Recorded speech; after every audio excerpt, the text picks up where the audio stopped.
Alabama, Clemson, USC, Miami, and Ohio State are just a few of the many elite college programs. These schools have developed countless NFL legends. For any high school football star, the dream is to land a scholarship at one of these prestigious NCAA programs.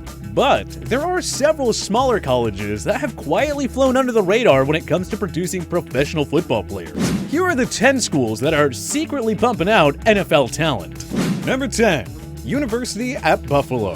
The University at Buffalo isn't exactly regarded as one of the country's more prestigious programs for football players, but the Bulls have quietly developed several NFL talent over the years, including one future Hall of Famer. That would be Chicago Bears outside linebacker Khalil Mack, whom the Oakland Raiders drafted with the number 5 selection back in 2014. Mack has emerged as one of the NFL's elite pass rushers, earning the 2016 Defensive Player of the Year honors. In his final season at Buffalo, Mack earned a first-team All-American selection, as well as the MAC Defensive Player of the Year award. After the Bears acquired him in a 2018 trade with the Raiders, he signed a 6-year, $141 million contract, the richest ever for a defensive player. Defensive end Damone Harris, who won a Super Bowl 54 championship with the Kansas City Chiefs, is also a Bull graduate, having signed as an undrafted free agent with the Tampa Bay Buccaneers in 2018. Buffalo Bills cornerback and proud University at Buffalo product Cam Lewis signed as an undrafted free agent in 2019. Minnesota Vikings wide receiver KJ Osborne, taken 176th overall, previously played at Buffalo before transferring to Miami, Florida. Indeed, the Bulls are quietly pumping out some NFL talent. Number 9. Toledo. A reminder that Toledo's team name is the Rockets, so you might say they've been launching players into the NFL for some time now. Sorry, we just had to. Anyway, Toledo was the alma mater for two of the NFL's top young superstars. Cleveland Browns running back Kareem Hunt, the 2017 Pro Bowler and NFL rushing champion with the Kansas City Chiefs, and Pittsburgh Steelers wideout Deontay Johnson. Johnson has become the latest late-round gem that the Steelers have found at the wide receiver position. 3 Toledo players were drafted into the NFL in 2017. Hunt, tight end Michael Roberts, and defensive tackle Trayvon Hester. The 2018 draft had 1 Toledo product. Quarterback Logan Woodside was taken in the 7th round with the 249th pick by the Bengals. The aforementioned Deontay Johnson and cornerback Kadar Holman were the 2 Rockets drafted in 2019. Not a bad showing for a fairly small college program, wouldn't you agree? Number 8. West Alabama. As of the 2020 season, according to Pro Football Reference, only 12 West Alabama Tigers made it to the NFL, and 5 of them entered the NFL in 2014 or later. The group is led by Kansas City Chiefs superstar wide receiver Tyreek Hill, nicknamed Cheetah for his world-class speed. Hill, one of the league's most prolific players, was instrumental in helping Kansas City win Super Bowl 54. He's not the only Super Bowl champion who played for the Tigers either. Let's not forget Malcolm Butler, the undrafted product and Super Bowl 49 hero for the New England Patriots. Of course, Butler isn't only known for that one iconic play. He earned 2015 Pro Bowl and 2016 second-team All-Pro nods, helping the Patriots win a second Super Bowl 51 championship in the latter season. What a story Butler is. From small school product to undrafted free agent to a 2-time Super Bowl winner. He capped it off by landing a 5-year, $61 million contract with the Tennessee Titans in the 2018 offseason. Veteran journeyman wide receiver Seth Roberts, a former Tiger, entered the NFL as an undrafted free agent for the Oakland Raiders in 2014. Oh, and here's a fun fact for wrestling fans. West Alabama is the alma mater of the popular WWE tag team twins Jimmy and Jey Uso, who are a part of the legendary Anoa'i wrestling family. Number 7. Utah State. The Aggies have failed to construct a perennial winner in the 21st century. They seem to alternate between winning and losing seasons with no consistency whatsoever. But that's all for another day. The Aggies have quietly developed some notable NFL players over the years. The biggest one is Seattle Seahawks All-Pro linebacker Bobby Wagner, who's unquestionably on his way to Canton. Wagner, who earned 3 straight first-team All-WAC selections from 2009 to 2011, was selected 47th overall by the Seahawks in 2012. He has grown into one of the NFL's premier defensive players, leading them to a Super Bowl 48 championship in just his 2nd professional season. 3-time Pro Bowl offensive guard Donald Penn entered the NFL in 2006 as an undrafted free agent out of Utah State. In the time since, he's become a mainstay on the Buccaneers and Raiders offensive lines. Chiefs running back Darwin Thompson, who won a Super Bowl 54 ring, also played at Utah State. So did Los Angeles Chargers linebacker Nick Vigil, a 2016 third-round pick of the Cincinnati Bengals who earned a first-team All-Mountain West Conference selection in his final year with Utah State. Number 6. Florida Atlantic. The first Florida Atlantic Owl ever drafted to the NFL was Rusty Smith, and that was only back in 2010 when he went 176th overall to the Tennessee Titans. But over the next decade, more than 24 Owls products would make it to the NFL. This list is highlighted by New Orleans Saints standout defensive end Trey Hendrickson and Buffalo Bills running back Devin Singletary. Also, Cleveland Browns tight end Harrison Bryant, the 2019 John Mackey Award winner, has shown promising signs of growing into an impactful member of Kevin Stefanski's offense. Alfred Morris, a 3-time 1,000-yard rusher for Washington, also flourished at Florida Atlantic. Number 5. Fresno State. You could say that the 2014 NFL Draft was a historic event for the Fresno State Bulldogs football program.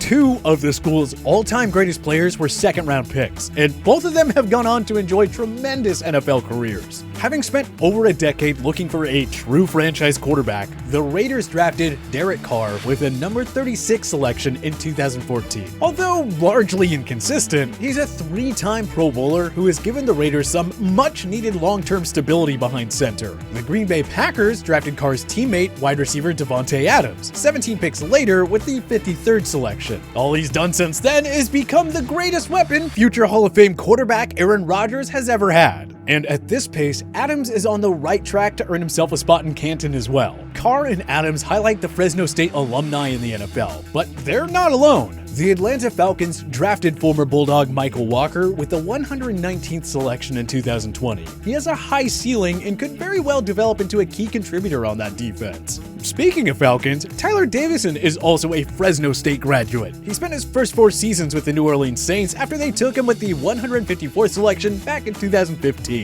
Number 4. Cincinnati.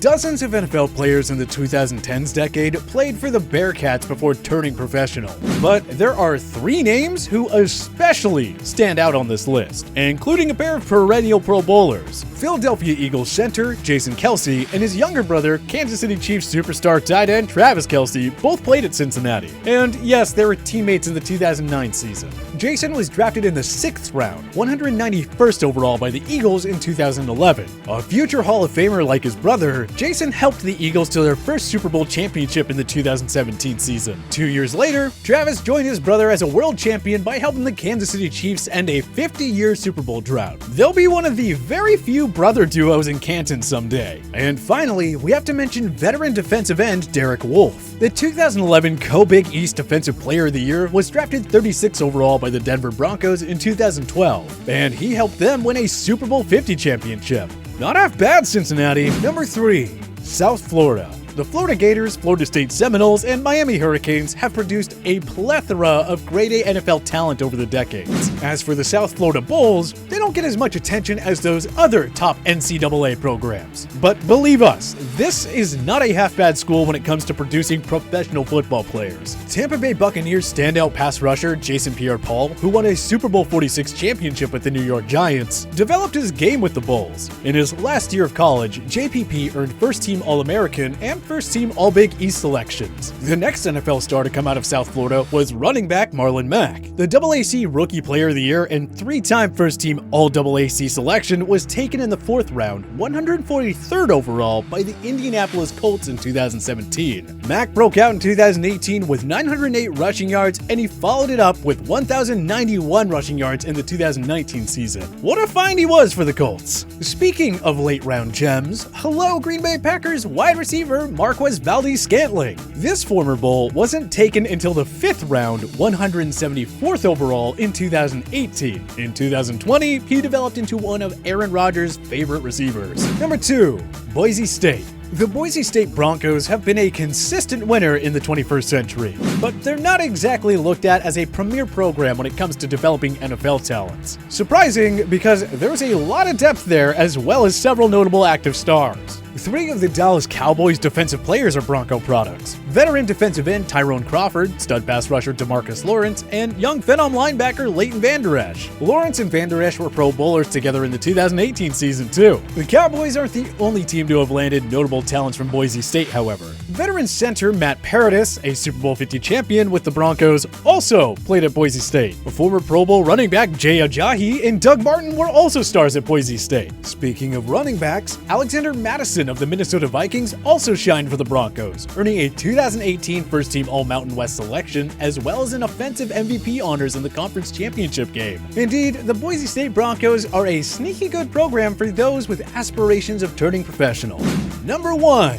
Central Michigan. According to Pro Football Reference, only 10 Central Michigan players were drafted between 2010 and 2020, but 2 of those players became bona fide superstars. Another was a first overall pick, and another has shown signs of future stardom. The first Chippewa player drafted in the 2010s decade was Mercurial wide receiver Antonio Brown. The Pittsburgh Steelers took him with the 195th overall selection in round 6 of the 2010 draft. Long before his well-documented off-field issues, Brown was on a Hall of Fame trajectory. From 2014 to 2018, he was unquestionably the NFL's best wide receiver. He led the NFL in receptions and receiving yards on 2 occasions, earning 4 first-team All-Pro nods. And let's not forget that before he shined at Wisconsin, 3-time Defensive Player of the Year J.J. Watt played at Central Michigan. However, they wanted to use him on offense, which prompted Watt to transfer to the Badgers. And hey, offensive tackle Eric Fisher was drafted first overall by the Kansas City Chiefs in 2013. After a sluggish start, Fisher slowly but surely found his game and earned a Pro Bowl selection in 2018, before helping KC win the Super Bowl the following year. And finally, Tampa Bay Buccaneers cornerback Sean Murphy-Bunting, the number 39 selection in the 2019 draft, looks like he'll develop into a quality defensive back for Bruce Arians and Todd Bowles. Add it all up, and no small school football program is pumping out more NFL talent than Central Michigan at the moment. But hey, what other small colleges are secretly pumping out NFL talent? Join us in the comment section below. If you liked this video and learned a thing or two, clicking the like button helps out a ton, and hey, we appreciate it. If this is your first time coming around to CPS though, subscribing is a great idea because we put out videos like this every single day. But as always, thanks for watching, and we'll see you guys next time.